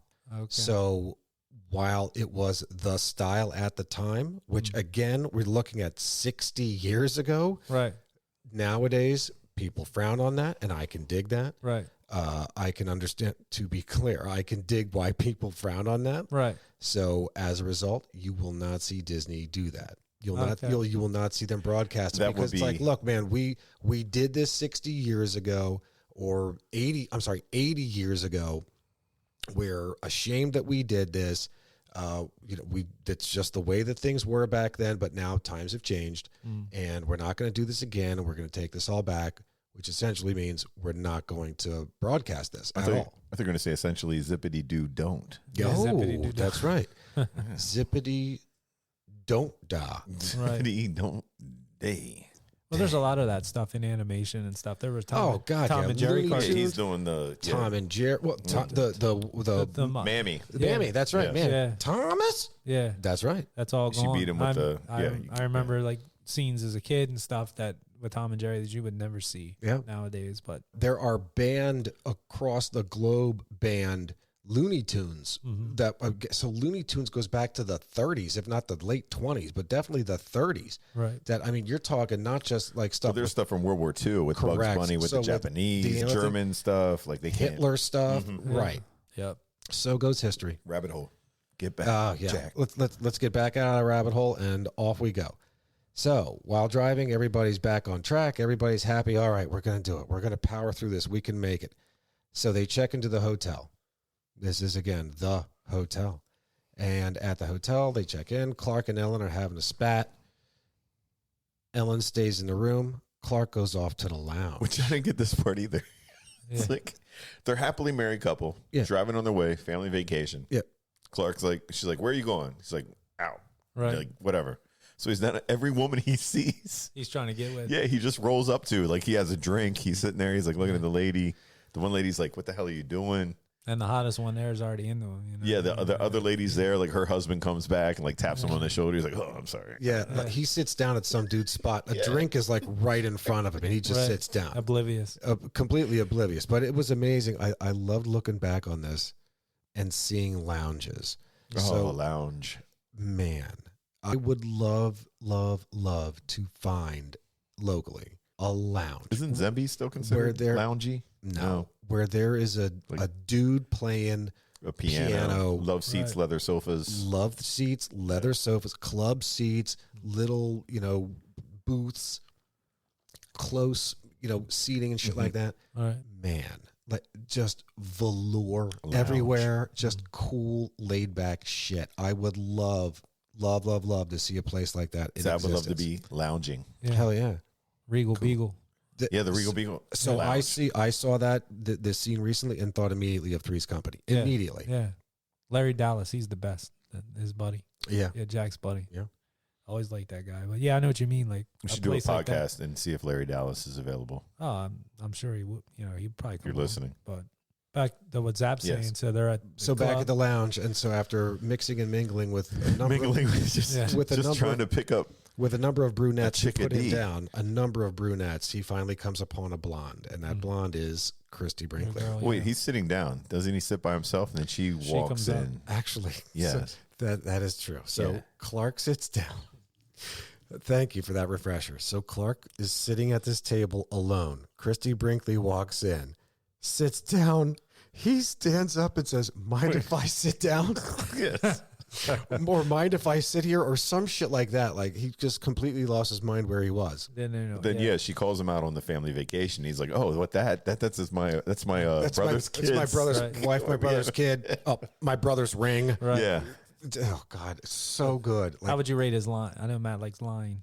His line on that. terrible. Nah, he yeah, didn't he's do a a good good job. I Because then he started going on about being like a CIA. She's like, "Oh, let me guess, you worked at the CIA." no, that was before I owned the hotel. the hotel chain. and the airline. Yeah. The lies were terrible, but his delivery was priceless. Yeah. priceless. The delivery, the mind if I sit down was, I think, his best line. Yeah. He was Sure, he's already already there. Do you mind if I sit down? He was already sitting. But see, that's what gets the ladies is the humor. Yeah. And he had that. Mm-hmm. And she was feeding into it. I mean, he got her to the pool. He had me at, this is my brother's Yeah, ring. This is my brother's ring. Yeah. Priceless. That is that's a classic That's a line. good I've line. never even heard it in the whole This is realm my of brother's ring. lines. Yeah. So after Christy Brinkley calls him out immediately, like she's, well, you mean like, you're just acting like a douche. Like this is how you are. Like you're lying and you're doing whatever. They end up making their way out to the pool for some skinny dipping. So she ends up. Okay, real quick. Go. After these lines that he just came up with, she's still out at the pool. Man, hell yeah. She was into the Chevy. Yeah, obviously she must like him. He's Yeah. got a family and she don't even care. Clark She's like, Wilhelm Griswold, She- ready to make a move. That's right. She knew what she wanted. Well, there's a fun fact about her in this whole, but we'll get into it at the end. Indeed. Yeah. Yeah, she didn't want to. She's a little uptight. So after she disrobes and makes her way into the pool, Clark sees that she's in there and she's naked. And this is crazy. This is crazy. This is crazy. He takes his clothes off and jumps in with his socks still on. With his socks Yes. still on. So gets into the pool. So again, this must have been an '80s thing because, like, Jumping into a pool with your socks on? no, I can see like when guys get in a fight with their wives, it's cool to just go and try to pick up any woman you can. Yeah. Yeah. Like everybody was cool with it. Like the wife was cool with it afterward. Like She wasn't even that mad at it. Nah, she was cool with it. She's like, you know what? I was kind of a jerk, Clark. You know, you deserve that, blonde. You should have been out there. Right. But anyway, I think a lot of wives could learn a lot from Ellen Griswold. How she handled that. yeah. Yeah. Look, there's a. So yeah, for any wives listening, if you're mean to your husband, and he goes to the bar and what is that? Lounge. Highfalutin around. Yeah. Yeah. You know, hey, you Welcome him back. Yeah. Admit that you were wrong and welcome him back. Yes, because she did. She said, I was wrong, Clark. That's I'm right. sorry. That's right. Clark was like, I'm just trying to like Yeah. talk to some people, have a good time. I guess Wow. she just saw that his She saw her mistakes. Well, his game was strong. He's picking up that Pimp girl. game. Yeah. Strong. Yeah. So all of that apology and stuff comes after he gets Yes. busted in the pool with Christy Brinkley. Mhm. He jumps in and it's ice cold. Ice cold water. So he's screaming his mind out. Oh my God, it's so cold, so cold, so cold. Wakes up the entire complex. Everybody's coming out of their rooms to go on their balconies to see what's going on. Sure enough, they see Clark out there in the pool, allegedly, I would say, of course, to the onlooker there, naked. So is Christy Brinkley. So blah, blah, But he blah, didn't blah, do blah. anything. He didn't do anything. He didn't do anything. He didn't do anything. Mhm. And after spinning some terrible lie of bullshit to his son, he tries to spin the same thing to his wife. He's like working out his story on the way in. Mm-hmm. This is the best part, though. Now he walks into the room. She basically admits to be, hey, are you mad? No, I'm not mad.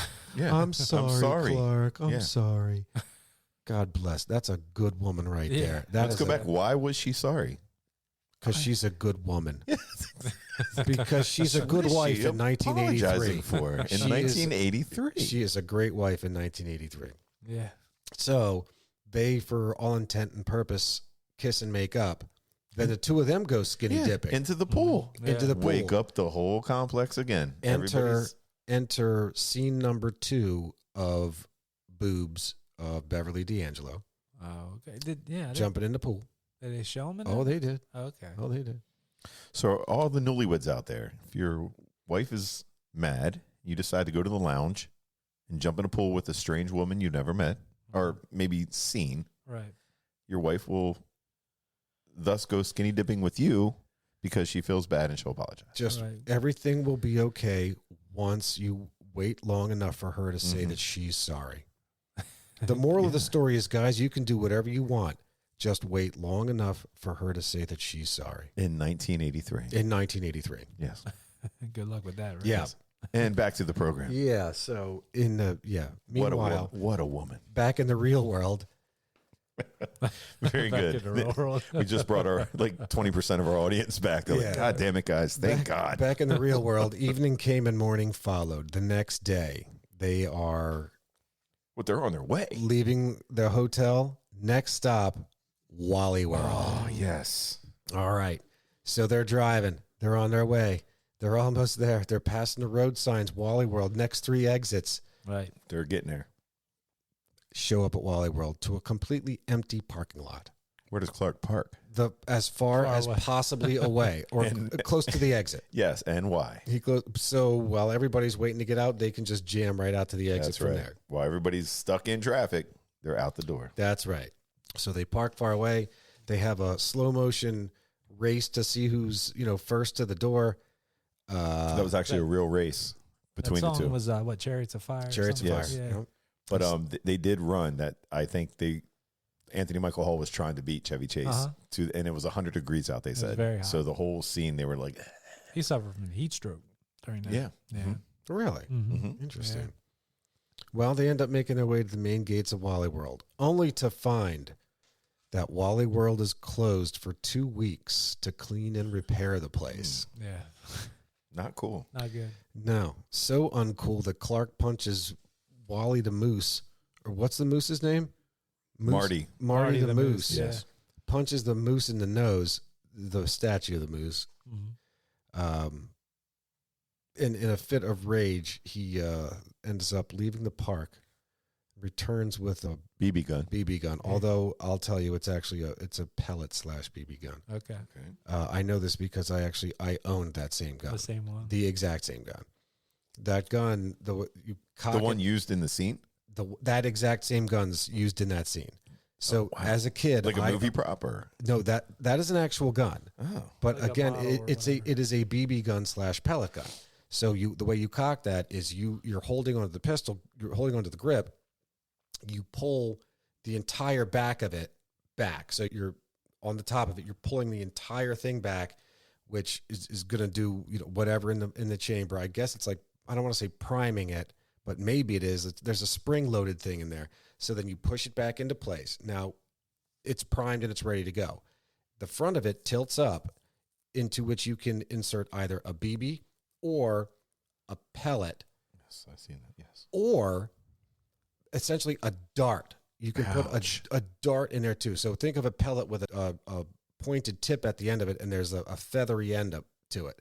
Right. And I say all of that because this pistol came with X number of those dart pellets and a dart board. Oh, wow. So I would just how fun. be upstairs and just shooting Yeah. Huh. pellets. But so anyway, I had that same goddamn gun. That's crazy. Right. So with BB gun / pellet gun in hand, he walks up to the security guard, as played by John Candy. Mm-hmm. That security guard's name, Russ Lasky.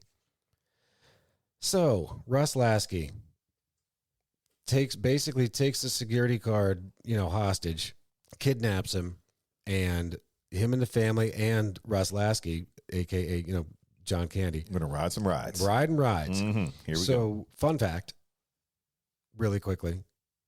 Apparently, many of the cast got sick from all of the takes yeah. and riding all of these rides over and over again. So when you see some of their facial expressions in those takes, those Very are for true. real. Legit. Like, I'm sick. I'm so tired of doing these takes. One can only ride these coasters so much.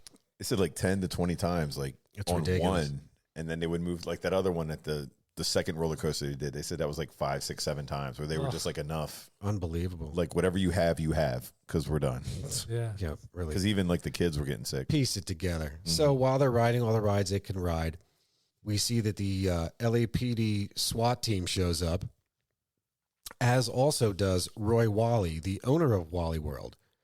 Everybody shows up. So the LAPD has captured the Griswolds and this, that, and the other thing. And then Roy Wally shows up. The first words out of his mouth, are they Arabs?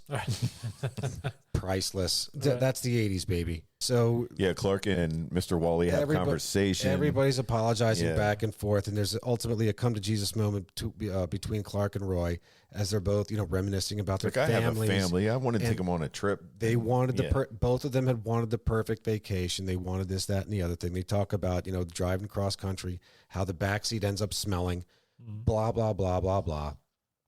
And, well, ultimately at the end of it, Wally lets the Griswolds go and the SWAT team go. I'm sorry, Wally lets the Griswolds go, and he lets the Griswolds and the SWAT team ride around the park and enjoy the park. And it was Everybody fun. enjoy the park. Yeah, fun for everyone. Fun for everybody. Not just the police, but also the perpetrators as well. Ultimately, they go home, and we close the movie with seeing a bunch of pics of them and their travels. Which I've never really watched Till either. the end. Yeah. Yeah. I watched, because we were doing this, I did watch all of it all the way through at the end. And the last pick was, anybody? I don't know. An airplane. That's how they got home. Oh, they showed them flying home. Yep. Yeah, that's right. That was the very last one because they had pictures like they kept showing the cast and the crew and like all because they were posing with Chevy Chase and they wanted to be known and it was good. It was good. I also really like the front cover to this. Oh God, yeah. It's like that The Conan. Conan. Yeah, It was based on the Conan. It was the same artist that did the Conan cover. Fantastic. Like Nailed it. if I had a van, that's what I would want on the side. hell Have yeah. that on the side. Yep, right there. 70s van to talk to my One of these 1983 days. wife. One of these days. Good luck. So in the very beginning of the movie, if you notice, they had postcards and different things. Did you catch the PA? I was looking. Oh, for in the that. very beginning, which is a really cool. Like, So was taking there a road roadside trip. America? Something was. What was from Pennsylvania in those postcards? Lakini or something? It was Kempton, PA. Kempton. So it's like a little town. Okay. Out towards, I believe it was like Wilkes-Barre. Let me look here real quick. So Kempton, PA is out near like Jim Thorpe. Well, not below Jim Thorpe. It That's would be your out. old stomping ground. I lived for 1 Yeah. year in Jim Thorpe. It's actually out towards. I enjoyed the prison there. It's south of Jim Thorpe, above Hamburg, Kutztown, up above there. Okay. So yeah, there was a postcard in the beginning, being from PA.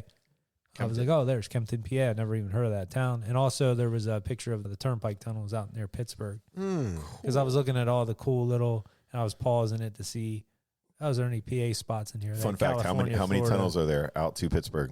Do you go through? You mean from between here and there? Yes, I don't know. I thought it was 3. Is it 2?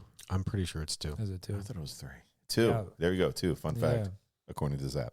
To be clear, I'm pretty sure there are 2. I think Yeah. so. Yeah, there's 2 big ones. I've been wrong before. Well, the one was the Kittatinny Tunnel, Once. Western PA. So I'm assuming that's out, Kittatinny. going out that way in Pittsburgh. Indeed. So we always like to talk about possible people that were up for roles. Oh, yeah. Oh yeah, we didn't. Oh, Dang shoe. Right. So I have one here. Now, I don't know if I know that. Maureen McCormick. Who? Maureen McCormick. Don't Do you know. know that name? Nope. Refresh I'd my have to look memory. her up there. Yeah. All right. She was considered, they said. Which means she had no. She wasn't getting the role. Right. I considered Maureen McCormick. Do you guys better have than- any of these? I don't want to do them all. If you I guys don't have a No, damn hit thing. us. Okay. For Cousin Eddie, I have 2 names here. Well, I'm curious. Wait, on the woman for Ellen, Mhm. I wonder, did Beverly D'Angelo get the role because she was willing to flash her boobs? Because Christy Brinkley, Would for not. damn sure, was not flashing anything. Right. I don't know if that's why she got it, but you're right. Christy Brinkley did not want to do. They wanted her to be nude in that scene. Another Before and all fun fact. Maureen McCormick was a Brady. that. She Okay. was the oldest Brady sister. Oh, let me look. Mar- You have the picture. Marcia Brady. Oh, it's Marcia. Yeah. Marcia. Marcia Brady. Marcia Oh, Brady. okay. Maureen McCormick. Well, she was considered. Just Boo. wanted to know. Hard pass. So for Cousin Eddie, 2 names here. One I know. One I'm not too Bill sure Murray. about. Robin Williams What? as Cousin Eddie, and No. then Kenneth Mars. I don't know who that is. Don't know him. Kenneth Mars. Can't say I'm familiar with Kenneth Mars. Okay. And then for Clark Griswold, we have Robert Klein, Bill Murray, who we all know, and then Richard Belzer. Belzer. Yeah. What was he from? He's like in Curb Your Enthusiasm. Yeah, He's like a yeah. comedian or whatever. Yeah. He was what? In Curb Your Enthusiasm, he's like a comedian. Isn't Richard Belzer like a stand-up comedian? Oh, yeah. He has like Yeah. I know exactly who you're talking about. Yeah. He's got long hair, or at least during his heyday, I think he had long brown hair, and he was always run his hands through it as he was talking. I know who you're thinking of. Wait, who? That was that's another Richard, not Belzer. Richard Belzer had glasses, dark glasses. Then that's not who I'm thinking yeah, of. you're I'm thinking of the other guy. Yeah, I know who you're thinking. What you of. said? Kenneth Mars for Clark Griswold. Yep. He was the one that did Hogan. He played Sergeant Schultz. Yes. What the? What No, fuck What? no. No. Hogan. No. hard no Look at that on cat. That's no Clark Correct. W. And look, not for nothing, while I love him. Belzer. Okay. Yeah. Now I know who you're talking about. Yeah. Looks like Devo. I'm thinking of Richard. There he is back Mole. in the day. You're thinking of Richard Mole. No, I know who he's thinking of from Curb Your Enthusiasm is Richard. It is Richard something. Not Richard Jenny, but Doesn't matter. We'll figure it out. Off track. I can't, for the life of me, I can't think of Schultz as being Clark. In fact, I can't even think of Bill Murray as being Clark. Hogan. Chevy Chase is the one who nailed Look at it. that dude. Richard Lewis. Thank Oh, you. that's Yes. where's Richard Lewis. That's it, Richard Lewis. He's a method actor, dude. Yeah. Yeah. Yep, Yeah, that's the yeah. guy. Mhm. That's the guy. So anyway, so John Candy and Eugene Levy were in this. This is the only movie they were in together with no screen time together. So they were in this movie, but not in any scenes together. It was the first and only time. Interesting. They do like Canadian Bacon together, They were stuff in, like that. They were in different, different stuff, ones. Now, John Candy was put in this movie after. They had an original ending that was totally different than Mhm. this. Did not know that. Yeah. Yes. So the original ending had them doing like a home invasion into Roy Wally's is that his name? House, Roy, yes. house, and Breaking taking into- him hostage and all that. A Yep. scene that they kind of reversed and did in Christmas Vacation, where he took the CEO and brought him to his house. Yep. Mhm. But The they, audience didn't. The test audience. they didn't like it at all. so they had to hated change it. So they had to change it. They paid John Candy $1 million. Yes, $1 to- million for that little- in 1983 for a 10-minute part. That's awesome. Yeah, for that scene that they shot then at the end. So Wait, here- how did what- he get so much scratch for that one, for this little? He was very big at the time. Was he? I I think so. I mean, that's what they paid him. What did I would What did assume- Chase make for that? Then? Damn. I don't know. Maybe it's because they were in a pinch and he's like, "You want me to do it?" That's crazy. I don't know. I mean, I would assume those guys, made if not the same money, maybe a little more, but I don't know. I mean, they were both big names. So But real quick with the Wally World and the Disneyland and the Zippity Doodah, whatever. It was based on actual events that happened to John Hughes when he was 5 years old. His family took a family vacation Right. to Disney World. yeah, and that's what he wrote. based the whole story on. Wrote that little short story. That's Mhm. wild. Yeah. This movie was filmed at the exterior was filmed wherever, but the interior that filmed The exterior was a screen. It was like a painting. the exterior of Wally Wally World was a location because the location existed thanks to its parking lot. Yes, it was Santa Anita track, Yeah. but the theme park was just the painting. Correct. Mm-hmm. The interior scenes were at Six Flags Magic Six Flags. Mountain. Yep. On the rides and all that. Yep, That's very right. good, very good. I've been to Magic Mountain. Oh, for real? In California? I was, yeah, Wow. back in. Is it as magic as it seems?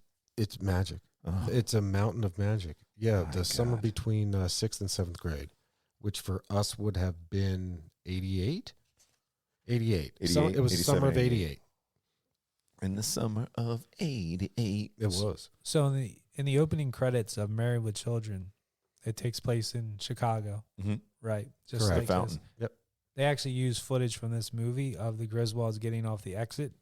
They At the use that- beginning of Married with Children. Married with It's Children. actually the Yeah. Griswolds. If you watch Married with Children next time, look for the green station wagon getting off the exit. That's wild. Yeah, they took this clip. That's great. What's funny is the, today they would do that with a drone. Now that was a helicopter at the time. Right. How much money did that I cost? know, right? Right. Just to film that 4 minutes of footage. Yeah, they from a just, I guess helicopter. they figured out we'll reuse it. Nobody will notice, but Did either of you notice in the beginning as they're going through credits, and they're naming the stars and whatnot? It had indicated and introducing Christy Brinkley. Right. Her first Her acting first role. acting role, yeah.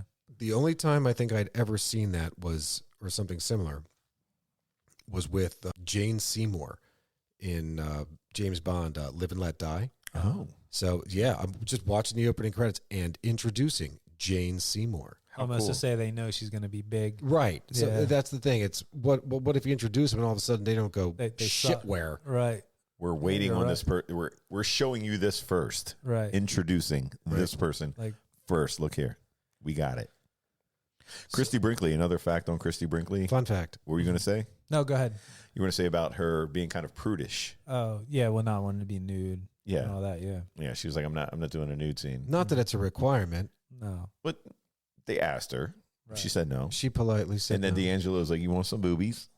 You And- got some?" She had ample to give away too. Oh, for sure. I will take this opportunity to thank Beverly D'Angelo for showing her cans to the world. The world. Who is National Lampoon's Vacation? I think she got into like some sort of business or something. She's like a multi-millionaire. She's Like, I got a think- good singing voice. Yeah, she was young. She was in Hair as a young actress. Oh, I didn't know where you were going with that. No, hair as long as you can. What? Grow I was it. thinking 83. I'm like, sure. Hair. I don't know her That's age. Bush, Bush. not the mountains of. Head for the mountain. I don't know her Weird. exact age, but I know they said, I read somewhere that I know where this is going. she was young. Kids would have been like, they would only been 3 like 15 years. years apart or 15 something like years. that. Yeah. So, what's his name? So, Rusty, Anthony Michael Hall, while he played Audrey's older brother, he's actually younger, and he started out as being younger. They recast the story as him being older because he was going through a growth Spurt. Yes, spurt. yeah, he And did grew you- 3 inches, I think. Yeah, did you in the notice filming that? of the movie? Yeah, during the movie, because they did that John Candy, all that stuff at the end, he was actually taller than Beverly D'Angelo by the end of the movie. That's wild. Like much taller. Noticeably. Yeah. Wow. Was he like what 14 going to like 15 or 15 going on must have 16? been Because on- like yeah, for that growth spurt was odd. It was over a 4-month period. I think they said that he Crazy. grew like crazy amount. But yeah, it's really noticeable. If you look at screenshots, they show him in the beginning of the movie and at the end, and he's so much taller than her. But yeah. Insane. So one other fun fact we talked about during Zap when you were talking about the movie and going through it is the bed shaking. Oh, yeah. Yeah. Brought to you by Quarters. We have a friend, right? We have a friend with the same nickname. Yeah. So there was actually crew members under the bed shaking it. It wasn't actually like one of those shaking beds. What? Really? Yeah. That's shocking to me. Mhm. They lied to us through cinema. Yeah, it was actually just Horrible. crew member. I guess it was cheaper that way. They just didn't go to the right place. Yeah. How could it be cheaper? It's only a quarter. It's only a quarter, but Yeah, you had to pay. You're talking about like $8 worth No, of labor. I can maybe dig two that. guys. Yeah. 16. I can dig that, though. Yeah. Especially wages back then. yeah, it's probably maybe hard to find. Give I the don't people know. some work, man. I've actually never seen one of those beds in person, so I don't know. Are they for real? They do exist. Okay. I have seen them. Okay. So you can confirm. Absolutely. Did they have one of them on what was the movie with John Candy and Great Outdoors? no Summer rental? no they have the Planes, Trains, and Automobiles? yes, remember he has one, he puts the quarters in the bed, the bed shakes up the beer, psh, beer all over Martin, what's his name? He's right. Steve Martin. Steve He's Martin. absolutely right. Yes. Hmm. So I'll they go did back have and one of watch it. those in that movie also at the cheap motel. Could have been crew members on that one, though. Could have been. Yeah. Nobody knows. Who knows? We're gonna I'm have just to gonna find that out. Yeah, I'm just going to suspend disbelief and believe that it was an actual quarter-driven bed. Agreed. Cool. So the green station wagon that I wanted to talk about was a 1980 Ford LTD Country Squire. But they put shit on it to make it look weirder than it was. It wasn't. You're not selling anything looking like that. There's actually a family on Instagram that has a spot-on remake of this car, and they travel all over and take pictures and stuff like that. They have like a Instagram account, but the car that they model, I mean, it looks identical to that. To the one from the. There were 5 of these that they made for the movie as well. They said for stunts and Well, different yeah, things. if you're going to go trashing it, jumping at 50 feet or 50 yards, You're gonna need them, You're going to need them. right? Yards, feet. You know, so we were talking about the lounge, or at least I was talking about the lounge because I loved that goddamn lounge. Right. The guy playing the piano is Beverly D'Angelo's husband. Oh, really? In real life. Yeah. Was she married to somebody like Pacino or somebody like that at some point? Somebody famous? No. No, okay. I'm No. thinking of somebody else. Okay, not who I was thinking of. Not Al but Pacino.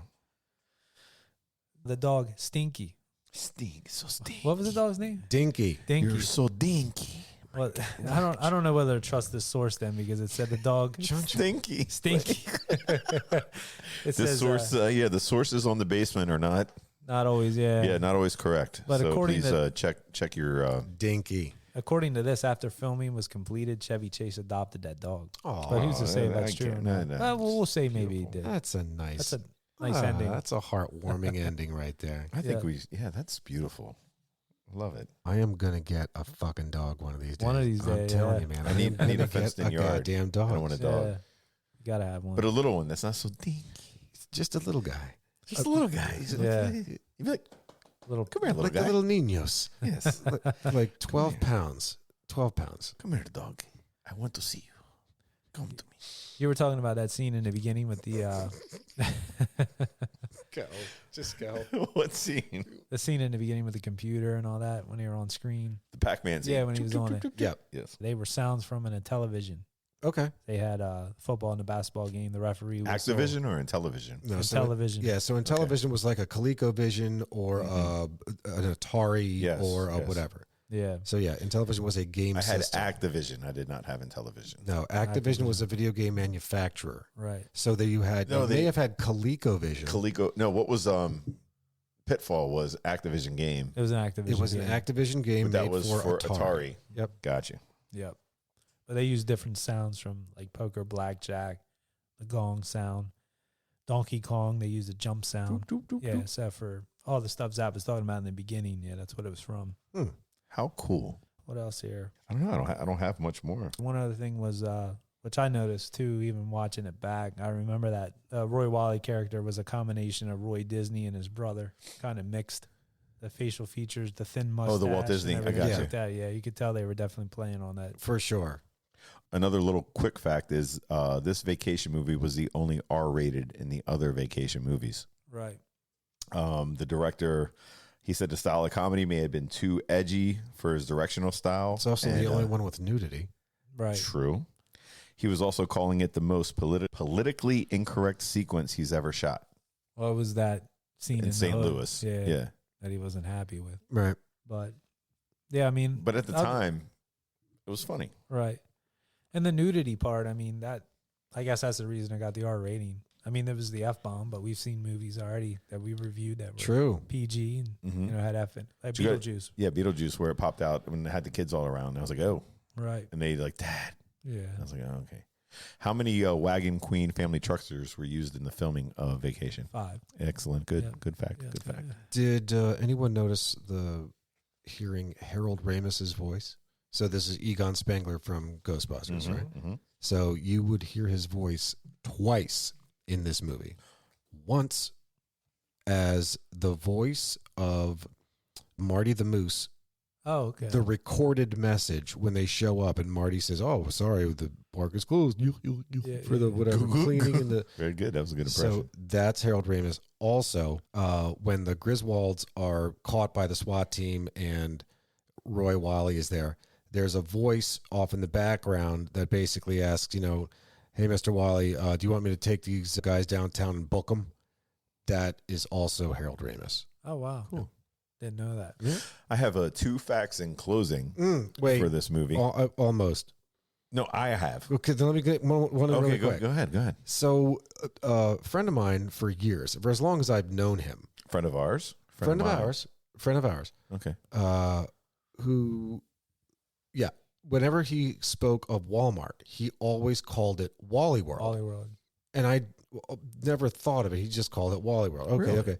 This was actually the cause for that name. This was the impetus for Walmart being called Wally World. That is to say, people saw this movie and they saw the name Wally World. Then when they would later see a Walmart, they called it Wally. They called the Walmart Wally World. First time hearing that. It is thanks to this movie that the term Wally World has become a colloquialism for Walmart. Wow. I've heard that. I've never really put I've the never- two yeah, I've together. never heard that. I've heard people say going to Wally World. Yeah. And that's all I got. I promise. No, good. It had on. Holiday Road. I always thought it was a song by Kenny Loggins Right. for some reason. Dude, I'm telling you, I said the same thing the other night. Dude. I swear my to you. Gosh. I said, I'm watching this movie. I'm saying, that's Kenny Loggins, right? That's Kenny Loggins. Freaking Lindsey Buckingham. Lindsey fucking Buckingham. Yeah, it Fleetwood does sound like Mac. Kenny For Loggins. people, I thought it was a Kenny Loggins song. I thought he had everything to do with that song my whole life until I rewatched that movie. That's what they call the Mandela effect. Yes. Yeah. It's thanks to Kenny Loggins having everything to do with so many other great soundtrack hits from the 80s that you just think, oh, that must have been him. Right. Which was super great fact. I thought that was funny. I blew my mind. Also, another one is when Anthony Michael Hall, they were in St. Louis. The guy was talking to his dad, and he goes, I wonder if these guys know the Commodores. One of the funniest things I've heard in a long time. top shelf. That was funny. Yes. Top shelf. That was Top shelf. good. No, this movie was definitely fun to watch the whole way through. A lot of cool facts. 2 hours of fun. 2 hours fun, yeah. I mean, Yeah. we actually the podcast is longer than the movie, which is kind of Yeah. kind of unheard of. But there was a lot to talk about and a lot of rabbit holes to go down with this one. I definitely enjoyed it. If you could make your way through this podcast, you can definitely make your way through Vacation. Oh, for sure, yeah.